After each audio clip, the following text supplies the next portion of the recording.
Jelasannya al-akhau bab persaudaraan.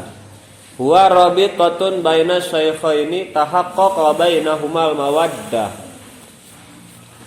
Yang namanya al-akha persaudaraan itu adalah rabitoh, suatu ikatan yang mengikat atau hubungan ya, yang terhubung. Baina syaikhaini, antara dua orang yang nyata atau yang betul-betul di antara keduanya itu ada rasa kasih sayang. Itu yang namanya akho, persaudaraan. Maka dituntut bagi tiap-tiap orang ya, atau bagi dua orang tersebut yang diikat dengan persaudaraan satu sama lainnya itu harus al-muasah bil mali, harus berlapang dada dalam masalah harta. Artinya tidak pelit, tidak bakhil, kopet.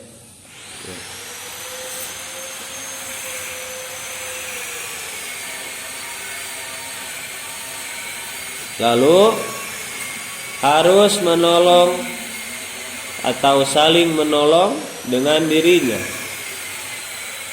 Nah, yang namanya saudara ya harus ada ketika yang lain butuh bantuan. Jangan menemani hanya ketika enaknya saja. Pas lagi kita banyak uang ya, dia baru mau jalan-jalan atau nemenin kita. Lagi senang ya, jadi teman semuanya. Tapi ketika lagi susah, ketika sedang tidak punya uang atau sedang bangkrut atau sedang merasa sakit, terdolimi, teman kita tidak ada, maka itu bohong persaudaraannya gitu ya. Lalu wal afu aniz zalat, senantiasa berusaha memaafkan terhadap kesalahan. Jadi kalau ada kesalahan di antara teman kita atau di antara saudara kita, kita maklum dan mudah memaafkan. Nah, kita sebagai saudara juga jangan sengaja untuk terus berbuat salah. Karena kesalahan itu meskipun tidak disengaja ya, atau meskipun tidak ingin salah, pasti ada yang di sini mau nggak berbuat dosa, mau buat salah tidak, tidak kan?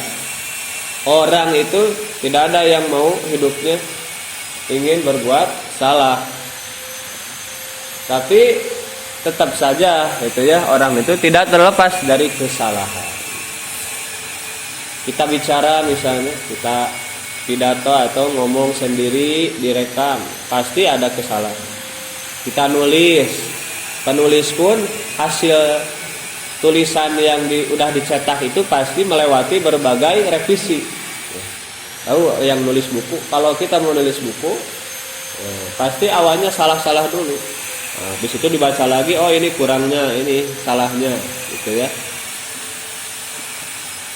Apalagi dalam bergaul akan menemukan kesalahan dan aib-aib pada saudara kita.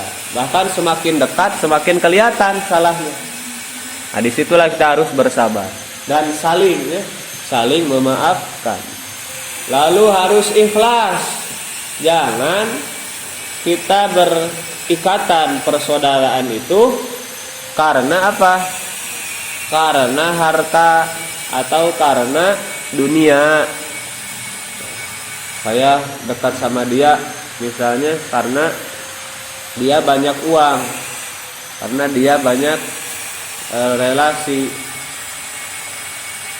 sehingga bisa memudahkan kita misalnya untuk mencapai dunia kita.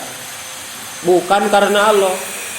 Nah, itu rugi ya, bersahabatnya tidak akan sampai dan tidak akan membawa manfaat untuk akhirat gitu ya. Lalu selanjutnya wal wafa, menepati janji. Jika berjanji maka harus ditepati. Jangan seperti di lagu, kau yang berjanji, kau yang mengingkari ya. Oke, dibayar poe isuk. Nah, isukna teh ditagih teh aya deui gitu nya. Nah, itu berarti tidak tepat janji. Kalau kira-kira tidak mampu, lebih baik jangan berjanji gitu. Tapi kalau yakin, tetap kan walau yakin juga harus insya Allah ya. Dan beda kalau di bahasa Sunda insya Allah teh meragukan ya. Oke lah insya Allah. Nah itu gak yakin orang kalau di kultur kita. Padahal janji itu ya insya Allah juga. Karena sekeras apapun kita yakin, seyakin apapun esok kita pasti ya menepati. Kan kita gak tahu takdir Allah ya. Kepada kita itu nanti besok mau terjadi apa. Yang kena bencana itu, yang kena bencana banjir, longsor, rumahnya rubuh, kebakaran, itu tidak tahu hari itu akan terjadi musibah. Tidak ada yang bisa meramal. Itu enggak? Tidak ada yang bisa meramal. Makanya kita pun jangan merasa yakin esok akan masih hidup atau esok akan sehat, besok akan terjadi ini. Karena Allah lah yang menghendaki atau berkuasa mengatur semuanya. Jadi pasrahnya kepada Allah ya. Insya Allah. Nah itu jika Allah menghendaki. Karena segala sesuatu tidak terlepas dari kehendak Allah. Ana urid anta turid. Aku mau kamu mau. Tapi Allah lah yang mengatur segalanya. Meskipun sekeras apapun aku mau dan sekuat apapun kau mau, jika aku dan kamu ditakdirkan untuk tidak bersama, maka tidak akan terjadilah kebersamaan itu. Nah itu. Menepati janji, lalu wattakhfifu alaih, meringankan, mengentengkan bukan maksud meremehkan ya, tapi tidak memberatkan lah. Watarku takalufi ya. Kalau minta bantuan itu ya kita harus lihat-lihat dia lagi apa. Tanya dulu, Mang lagi apa? Lagi kosong waktu tidak. Kalau dia lagi sibuk ya kita tidak memberatkan dengan pekerjaan atau kita dengan meminta bantuan. Itu. Meskipun ya orang yang sudah setia itu ya, ketika sahabatnya membutuhkan, ketika saudaranya membutuhkan, mau keadaan apapun dia akan berusaha ya sekuat mungkin membantu. Cuman susah mencari saudara yang satu apa kalau bahasa sekarang satu frekuensi ya. Satu frekuensi dalam ketaatan, satu frekuensi dalam aturan agama. Pernah gak punya teman yang waktu sekolah akrab banget, tapi pas lulus sekarang kayak gak kenal gitu ya. Nah, ternyata beda jalan. Kita di jalan yang benar, dia di jalan bisa seperti itu. Atau ya nanti berbeda-beda jalannya setiap orang. Meskipun satu kobong ya. Tapi biasanya di pesantren itu ketika sudah lulus, yang terjadi sama dia atau jadi apa dia tergantung. Ini sering kali ya terjadi. Tergantung bagaimana keseharian dia di pesantren gitu. Keseharian di pesantren. Kalau sukanya tanam-tanaman, ya, jadi banyak yang jadi petani besar. Nah, jadi kalau yang sukanya beternak, banyak yang jadi ya peternak sana. Yang sukanya ke ngurus-ngurus surat-surat administrasi, keluar pesantren jadi punya yayasan, ya jadi punya lembaga gitu. Yang di pesantrennya disuruh-suruh sama guru berangkat ke sana berangkat ke sini, ya pas keluarnya jadi sering jalan-jalan ke sana kemari, traveling ya. Maksudnya ya ada yang dakwah gitu ya. Dan banyak alumni di sini juga yang ketika dengar ceritanya waktu di pesantren tidak jauh gitu. Wataknya teh atau profesi yang sekarang digeluti teh ada tapak didikan dari kebiasaan dia di pesantren. Jadi jangan memberatkan kita kepada saudara kita. Lalu diam dari perkara yang dapat menyakiti. Jangan semuanya dibicarakan, meskipun benar ya. Kalau kira-kira ini dapat menyakiti hati dia, ya lebih baik kita diam.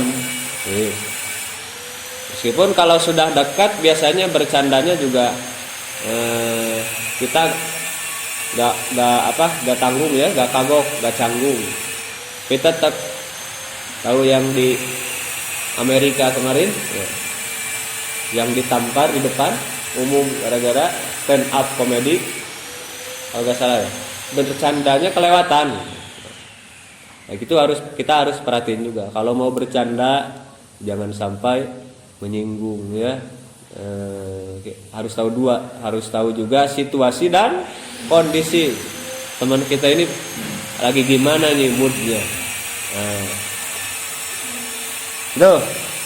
Terus at-takallum bima yardahu asyar'u, bicara yang diridhoi oleh syariat. Jangan sembarangan ngomong, sembarangan bicara. Asbun, asal bunyi. Asbak, asal tebak. Asmong, asal ngomong. Nah itu. Wat-takallumu bima yardahu syar'u.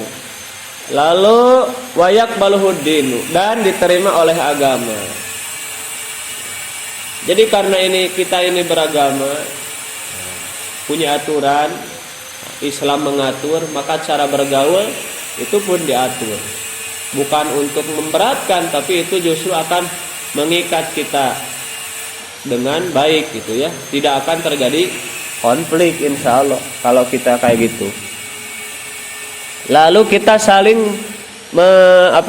memerintah terhadap kebaikan dan melarang terhadap kemungkaran, bukan sebaliknya. Kalau kita duduk bersama saudara teman yang ternyata dia menyuruh kita berbuat jelek ya, pas adzan lagi enak-enak ngobrol, nah nantilah ke masjid mah, nantilah sholat mah ulah getol-getol teuing sebenarnya. Nah, sok aya bahasa gitu. Ini getol-getol teuing. Nah, itu gogoda. Itu bahasa setan. Ulah getol-getol teuing.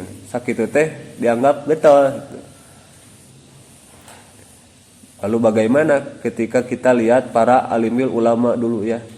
Nah, tahu Imam Syafi'i waktu bulan Ramadan, menurut satu riwayat Imam Syafi'i itu menghatamkan Al-Qur'an 60 kali. Kita teh 30 hari bulan Ramadan. Berarti sehari berapa? 2 kali tamatan, bukan 2 juz ya. 30 juz setengah hari. Setengah hari lagi 30. Gimana coba? Yuk kasih kelebihan sama Allah. Difokuskan kepada Al-Qur'an. Makanya kalau ada teman kita kerjanya baca Quran, ya, biarin.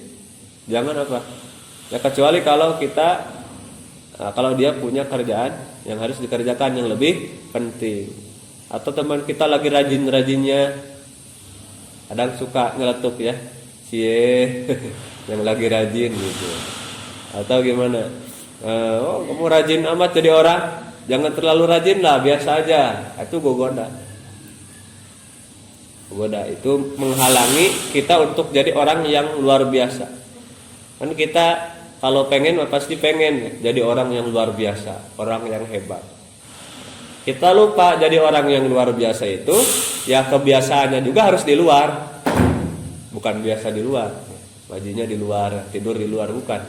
Luar biasa itu ya kita melakukan sesuatu di luar kebiasaan orang.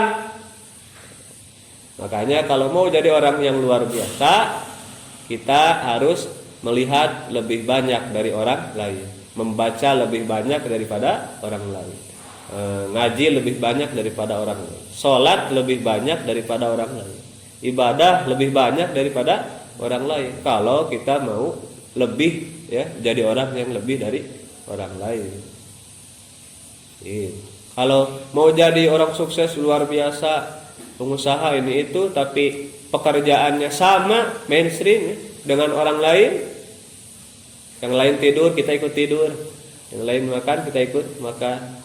Biasa ya, jadi orang biasa-biasa ya akan jadi orang yang biasa gitu. Hanya hati-hati dari ucapan ya, dari perbuatan mulai rubah. Kita lihatlah orang yang sudah sukses, mereka adalah dulunya orang yang tidak sama dengan teman-teman sepergaulan mayoritas.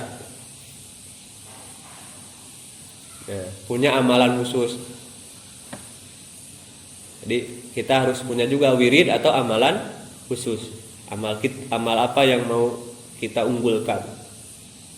Saya mah selama di pesantren harus ada supaya bertarget. Ya, selama di pesantren mau ritual ya, mau atau secara intelektual, misalnya pengajian, target sebelum tidak akan keluar dari Al-Ihsan sebelum hafal sekian juz misalnya, tidak akan keluar dari Al-Ihsan sebelum hafal Alfiyah misalnya, tidak akan keluar dari Al-Ihsan sebelum tercapai ini itu. Ada prinsip, ada target, sehingga hidup itu tidak jenuh. Orang yang jenuh itu biasanya orang yang tidak punya target. Padahal dia udah kerja, udah punya penghasilan, tapi dia curhat, aduh jenuh hidup teh. Karena bisa dipastikan dia targetnya tidak jelas. Cuma berangkat kerja, dapat uang buat apa? Buat makan ya. Kayak tukang beca yang ditanya, "Mang, yang naon ngebeca? Buat apa ngebeca? Buat dapat uang." Deh.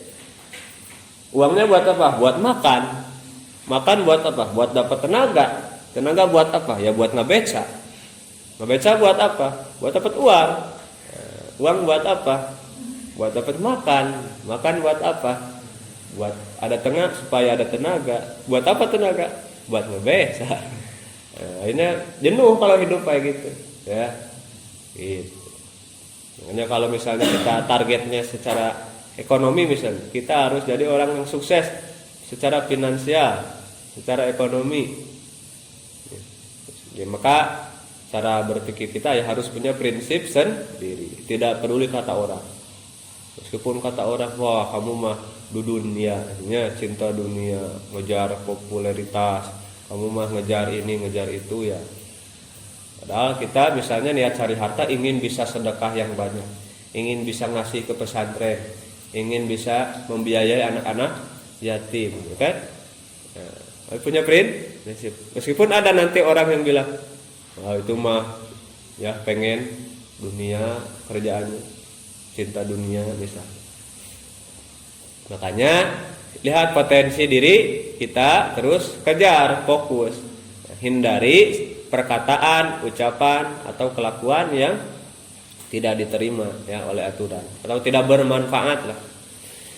Dan senantiasa memerintah kepada kebajikan dan melarang terhadap kemungkaran. Kita misalnya ada saudara, ada teman kita yang agamanya misalnya kacau, jadi tidak sholat misalnya, jadi jarang ngaji. Nah, cobalah kita ingatkan. mang ieu hampura ieu sebagai babaturan ya sebagai dulur. Kan dulu kamu teh di Kobong teh sama saya ya, bebarengan bareng-bareng makan bareng, kenapa sekarang kok jadi kayak gini gitu ya. Ada masalah apa, kita tanya, barangkali ada masalah atau apa ya. Itu tugas. Misalnya kalau ada orang yang jarang lagi silaturahmi, ternyata kita lihat di media, wah ternyata dia berubah sekarang. Kalau Santiah misalnya jadi buka kerudung, jadi fotonya di depan diskotik misalnya ya. Nah coba kita tanya, kalau sudah kita ajak terus dianya masih tidak merespon, ya berarti yang penting kita kewajiban sudah terlaksana ya. Tapi kalau yang ditakutkan adalah ada saudara dan teman kita yang terjerumus ke dalam kesesatan, kita ikut dituntut di akhirat. Karena apa? Karena kita tidak berdakwah. Maka hati-hati. Nah, amar ma'ruf nahi munkar itu harus betul-betul kita yakini sebagai kewajiban ya. Jadi itu salah satu indikator orang yang soleh, orang yang baik menurut Allah. Bukan orang baik ukurannya orang yang baik ukurannya manusia. Kalau orang baik ukuran kita ya, asal tidak ada piomongin, picariosen, asal orangnya diam, tidak banyak ngomong, tidak banyak negor kesana kemari, kan disebutlah oh dia mah orang baik. Sama tukang mabok disebut orang baik, sama tukang maling, tukang zina disebut orang baik. Karena apa? Dia mah selalu diam, tidak banyak omong katanya. Padahal salah satu indikatornya adalah memerintah terhadap kebajikan. Ini yang sulit ya, susah. Lalu mengajak atau mendoakan saudara kita supaya dalam keadaan yang baik dan senantiasa istiqomah. Kita pas udah keluar, "Mang lagi di mana?" "Oh, ini saya lagi di Amerika." "Di sana ngapain?" "Di sini saya ngurus masjid." "Oh, kamu di mana?" "Oh, saya mah di sini aja." "Di mana di sini teh?" "Di Pakenjeng misalnya." Sama juga ngurus masjid. Mau yang di Amerika, mau yang di Pakenjeng, mau yang kan belum ada ya yang di luar negeri. Mudah-mudahan ada ya. Baru ada mungkin yang ke Jepang banyak. Ke Korea ada ya, alumni teh. Terus yang kemana lagi? Nah, silakan kalian cita-cita setinggi langit, ya, tidak akan dihalangi asal istiqomah. Apa istiqomah? Istiqomah tuh kalau bahasa kerennya dekatnya dengan kata konsisten ya. Kayak yang kemarin dibahas di Ajuliah, apa harus konsisten. Kalau kita sekarang tujuan kita ini, itu yang kita kejar. Tujuan kita ridho Allah, itu yang kita kejar. Makanya di kitab Alfiyah, Syekh Al-Imam Ibnu Malik mencontohkan kalam dengan kalimat istaqim. Kalamuna lafdun mufidun kastaqim. Nah itu sebuah isyarat juga untuk kita istiqomah. Tidak akan ngerti Alfiyah kalau tidak istiqomah. Tidak akan akan hafal Quran kalau tidak istiqomah. Musim-musiman lagi rajin ngapalin satu hari bisa dapat 10 lembar misalnya. Tapi pas lagi malas, yang masalah kan kita rajinnya satu hari, malasnya sebulan. Bener nggak? Itu yang jadi masalah. Leheng itu masih mending kalau ya malasnya sebentar, terus rajin lagi. Gitu. Enggak. Pas lagi rajinnya gak ketulungan. Gitu. Semua diberesin. Pas lagi malasnya berminggu-minggu malas. Itu susah istiqomah. Artinya dari guru saya, dari pangarsa ya, gurunya guru kita, berpesan sing istiqomah najang ku istiqomah mana naon ge beunang gitu. Catat ya sing istiqomah ku istiqomah mah nanaon ge beunang gitu. Wa amma fadlul akhoi fakabirun, maka fadilah atau keunggulan dari persaudaraan ini adalah sangat banyak karena satu mendorong terhadap atau memotivasi kita ya ba'su. Jadi ya ba'su itu bisa diartikan bangkit, diutus bisa ya, atau ya ini membangkitkan, mendorong supaya kita berakhlak dengan akhlak yang baik. Kita harus bisa memposisikan, misalnya harus belajar memposisikan diri jadi orang lain. Maksudnya gini, kalau kita melakukan sesuatu sama orang lain, nah kita posisikan kita jadi orang lain tersebut, kira-kira bagaimana perasaan kita. Misalnya kalau kita ngomong gini, teman kita lagi gini, ya. Kita misalnya gimana ya? Kita mau ditak teman kepala kita pas teman kita lagi duduk. Nah, kita pikir kalau kita ada di posisi teman kita, enak nggak? Nah, gitu. Itu kan akan mendorong sehingga kita lebih peka, lebih tahu perasaan orang lain. Ya. Misalnya orang lagi kena musibah, misalnya, atau dia lagi susah, terus kita malah olok-olok.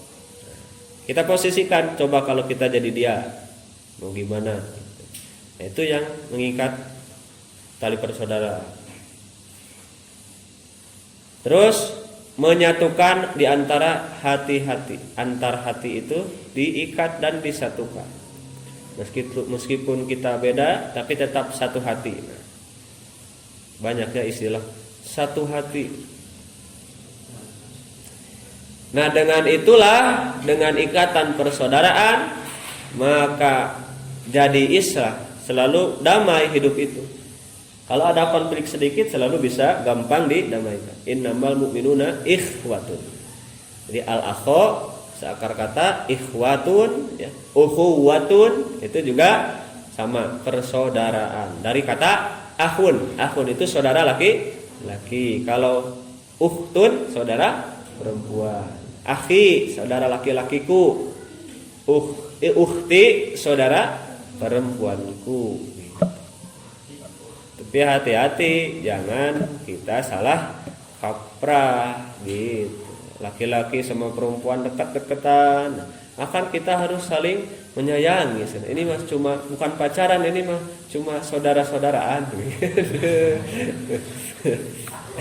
Saudara-saudaraan. Ya, kalau kelakuannya sama, jadi dekat-dekatan, jadi saling ya dekat sama zina, ya sama aja meskipun judulnya ini mah cuma temenan, kan banyak di luar. Saya enggak pacaran kok, cuma sahabatan doang, tapi sehari-hari saling ngerangkul, saling peluk. Nah, makanya kalau di umum seperti itu. Padahal kan mau persaudaraan, mau acting juga kan. Artis kan banyak yang udah punya suami di rumah, tapi dia pelukan sama orang lain. Ah, ini kan cuma acting. Meskipun acting, ya, badan kita itu tidak tahu. Ya. Yang kita punya ini dalam diri, nafsu kita itu ya tidak tahu acting, tidak tahu beneran. Tetap aja kalau berdua-duaan itu bereaksi. Nafsu itu bereaksi. Ini kan cuma acting aja. Tetap aja bersentuhannya kan beneran. Bersentuhannya beneran. Itu hati-hati. Tipuan-tipuan setan, sehingga seolah-olah yang haram dikemas sehingga jadi islami, gitu ya. Hingga jadi islami. Nah itu, fattaqullaha wa aslihu dzata bainakum. Bertakwalah kalian. Nah, jadi persaudaraan itu adalah buah dari takwa juga.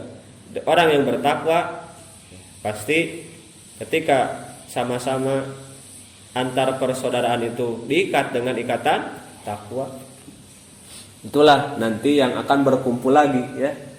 Bahkan akan dapat naungan Allah di hari kiamat. Orang yang saling mencintai karena Allah ya. Karena Allah. Saya juga bobogohan sebenarnya pacaran juga mencintai karena Allah, supaya semangat ngaji lah itu mah ya.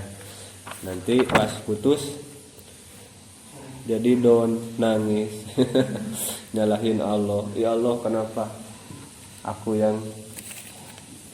kenapa harus aku yang terkena cobaan ini, padahal dia sendiri yang mulai. Jadi cinta karena Allah ya harus sesuai aturan Allah ya, bukan sesuai aturan kita. Enggak kok Pak Ustadz, saya katanya pegangan tangannya pakai bismillah, tetap aja mau pakai bismillah juga yang haramnya tetap haram. Pacar saya suka ngajakin sholat kok Pak Ustadz. Pacar saya mah soleh. Kalau soleh nggak ada yang ngajak pacaran. Itu makanya yang masih segeralah bertaubat. Itu lalu selanjutnya adab-adab majelis. Adab ketika di majelis. Bagi orang yang masuk ke dalam majelis itu dari kata jalasa, jamakna majalis. Beberapa maksudnya tempat duduk, tempat kumpul. Ya seperti ini bisa disebut majelis. Nah, di satu majelis itu ada ilmu, ada pemberian ilmu, disebutlah majelis taklim. Itu ya. Itu kita harus paham istilah-istilah. Nah, ketika masuk ke majelis kita baca salam, assalamu alaikum. Misalnya ada acara atau apa, ya kita baca salam dulu pas mau masuk. Lalu orang lain wajib menjawab dengan waalaikumsalam. Assalamualaikum itu doa. Kita mendapat keselamatan. Makanya sholat juga akhirnya adalah dengan salam. Assalamualaikum warahmatullahi ke kanan. Assalamualaikum warahmatullahi ke kiri. Itu kita mendoakan keselamatan bagi orang-orang di sekeliling, di kanan dan di kiri kita minimal. Makanya tidak nyambung kalau misalnya orang sholat habis baca salam malah berantem. Ya. Suami istri sholat berjamaah di rumah, assalamualaikum warahmatullahi. Beres sholat cekcok, nah itu tidak nyambung sama assalamualaikum warahmatullahi. Kan keselamatan kepada kamu dan rahmat itu kasih sayang. Mendoakan keselamatan, mendoakan rahmat ya, dan kasih sayang, dan mendoakan supaya barokah. Bahkan jawab salam sunahnya kita lebihkan. Kalau orang lain assalamualaikum kita jawab, kalau sepadan bisa dengan waalaikumsalam, atau bisa lebih. Kalau orang lain assalamualaikum kita jawab waalaikumsalam warahmatullah. Kalau orang lain assalamualaikum warahmatullah kita jawab waalaikumsalam warahmatullahi wabarakatuh. Kalau orang lain assalamualaikum warahmatullahi wabarakatuh kita jawab waalaikumsalam warahmatullahi wabarakatuh waridwanu. Tambah terus waridwanu, tambah lagi apa? Wa magfiratuh bisa. Jadi kalau orang lain mendoakan kita 3, kita doakan balik 4. Di dunia itu kan kita kejar-kejaran pahala ya. Harusnya gitu. Tapi orang yang mikir dunia tidak seperti itu. Carinya untung diri aja. Kalau orang lain kita ngasihnya 2, kan kita pengen dikasih 4 ya. Kebalikannya. Tahu orang yang tomak ceritanya? Ada orang yang udah lama santri lah katakan, alumni yang udah lama tidak ketemu sama gurunya. Nah akhirnya dia mikir di tempatnya punya apa ya yang dia punya buat dikasih ke gurunya, karena dia orang yang nggak punya. Tapi pengen silaturahmi sama gurunya. Akhirnya ada cuma singkong, sampe. Dia bawalah sampe ya, singkong, satu karung kecil dia bawa untuk siapa? Untuk gurunya. Silaturahmi salam. Ya, assalamualaikum, waalaikumsalam. Rian, kemana aja Rian? Di Jakarta ngapain aja? Saya di Jakarta ini melak singkong. Ada penyambung ya. Cerita nang bae lah dengan dongeng ini. Akhirnya gimana? Wah. Karena kiainya juga ingin membalas kebaikan, ngerti ya sama Babin, ingin membalas kebaikan dengan yang lebih. Kasihan lihat Rian, pakaiannya sempang-camping. Ya, cuma dongeng ini contoh aja. Ternyata di Jakarta cuma punya kebun singkong. Akhirnya didoain sama gurunya. Silaturahmi itu minimal dapat doa. Lebihnya kita dapat rezeki, jalan rezeki yang banyak. Yan bentar ya sebelum pulang ini nih. Akhirnya kiainya mikir mau ngasih apa. Akhirnya dia kasih apa? Ayam. Ya. Dia kasih bukan ayam. Kambing ya, dia kasih kambing. Dia kasih kambing. Itu ayam mbeh hiji itu. Nah, bawa weh. Olah. Dia kasih Rian kasih singkong, dapatnya kambing dari gurunya. Karena gurunya punya peternakan. Dikasih kambing satu. Nih, biar ada kemajuan. Itu kan silaturahmi ya. Tapi jangan niat itu. Rian mah tadi pengen silaturahmi teh pengen niatnya karena Allah, udah lama gitu gak ketemu gurunya. Ternyata dikasih bonus sama Allah yaitu dikasih kambing. Dari singkong jadi kambing. Ketemulah sama temannya yang lain. Contoh ketemu sama Fahmi. Ya dari mana? Wah ini dari guru saya. Saya bawa singkong, dapat kambing. Gitu. Nah, Fahmi kebetulan punya kambing. Wah, dapat bawa singkong aja dapat bukan Rian tadi dapat ayam harusnya. Rian dapat ayam. Akhirnya bawa ayam. Pulang-pulang ketemu Fahmi. Yan dari mana? Itu dari guru saya. Saya bawa singkong, dapatnya ayam. Ayamnya bagus ya. Wah, Rian bawa singkong dapat ayam gitu ya. Dapat ayam. Nah, apalagi saya punya kambing, pengen dapat sapi gitu ya. Akhirnya bawa kambing untuk gurunya. Bawa kambing untuk gurunya, dikasihlah kambing tersebut, ngarep-ngarep dapat sapi, ternyata dia dapat singkong. Singkong yang dari si Rian itu ya. Karena apa? Niatnya udah salah. Wah, dia silaturahmi sama Pak Ustadz dikasih ayam, padahal cuma bawa singkong. Ternyata ketika dia bawa kambing malah dapat singkong. Nah, kayak gitulah ya dongengnya. Sama Pak Ustadznya gimana? Pak Ustadznya bilang, kiainya bilang, wah saya tadi ngasih ayam dapat kambing gitu. Ternyata salah. Yang salah yang tadi yang niatnya salah. Nah udah di Pabaliutnya.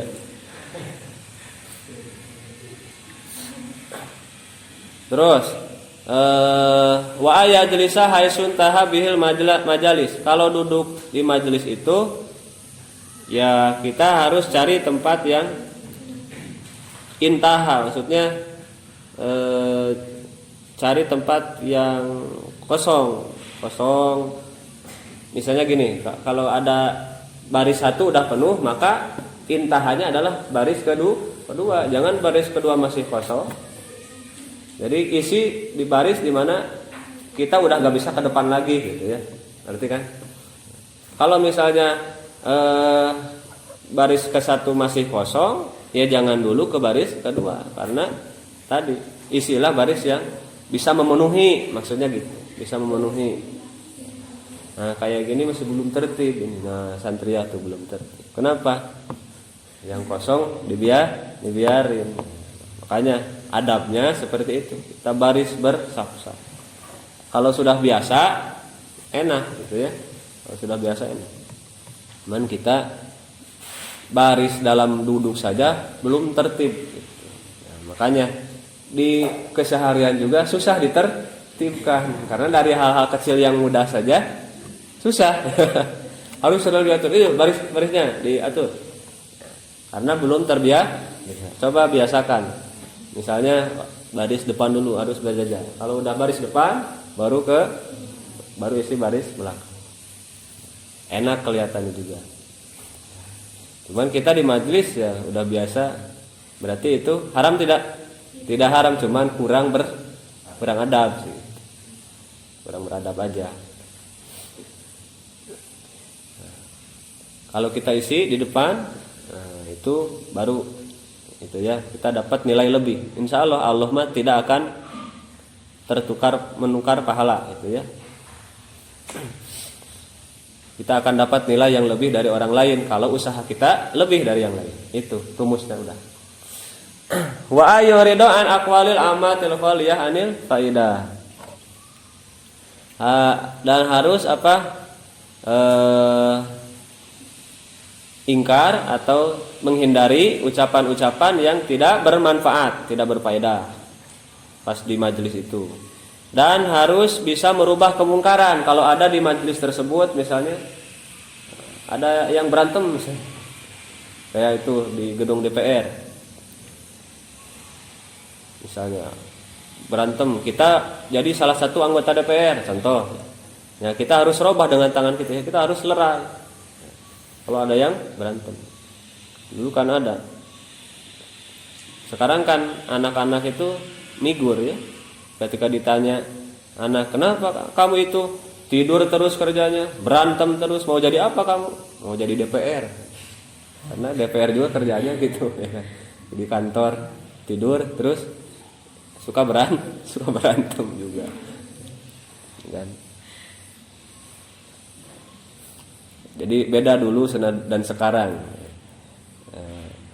Kalau dulu orang-orang pejabat-pejabat ngobrol ya, DPR itu ngobrol.